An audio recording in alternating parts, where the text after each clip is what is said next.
Mwanaume unapokuwa na ugonjwa wa kisukari, kinachofuata ni kupoteza hamu ya kushiriki tendo la ndoa, lakini pia jambo la pili ni uume kusimama legelege, na jambo jingine ni kuanza kuhisi katika sehemu za mwili. Inawezekana ikani ganzi ya uume, inawezekana ikani ganzi ya miguu, au inawezekana ikani ganzi ya mikono. Hii ni kwa sababu ya kwamba ile sukari inakwenda kupunguza mishipa ya damu katika mwili, na mwisho wa siku ile mishipa inakwenda kupoteza uwezo wake wa kupitisha damu, na mwili unaonesha ishara kwa kupitia ile ganzi ambayo unaiona, ama kitendo cha kukuta uume hausimame uzuri. Hii ni kwa sababu kwamba tayari ile mishipa katika uume imeshaunguzwa na damu haingia kutosha, na ndio maana uume unakuwa legelege kutokana na kutokuingizwa kwa damu katika hali nzuri. Sasa ikiwa ni mmoja kati ya watu ambao wana changamoto hii, basi jambo la kwanza sio kutumia dawa za kuongeza nguvu za kiume, bali jambo la kwanza ni kutumia tiba ambazo zitakwenda kusaidia kuweka sawa mzunguko wa damu, yani ile mishipa ambayo imesinyaa irudi katika hali yake na kuweza kupitisha damu nzuri. Lakini jambo la pili ni kuongeza kinga yako ya mwili, kwa sababu kwa kawaida sukari inakwenda kushusha kinga ya mwili ili huyu mtu awe dhaifu, na ndipo inaweza kuleta athari katika sehemu nyingine za mwili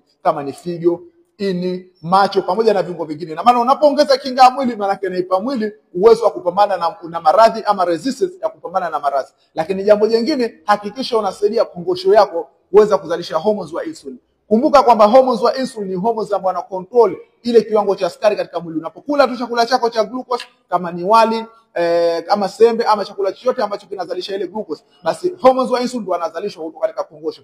Sasa kama kongosho yako hujasaidia, basi moja kwa moja utajikuta kwamba unatumia tiba lakini hasikupi matokeo. Lakini jambo la mwisho, unatakiwa kubalance hormones zako za kiume. Ina maana unapofanya mambo hayo manne, basi automatically changamoto yako itakuwa katika hali nzuri na performance yako itakuwa iko sawa. Sasa kama unahitaji msaada huo, basi unaweza kuchukua namba yangu katika bio, nikakupa mwongozo wa lishe, program pamoja na supplement ambazo zitakusaidia kuweza kuondokana na changamoto yako. Karibu sana.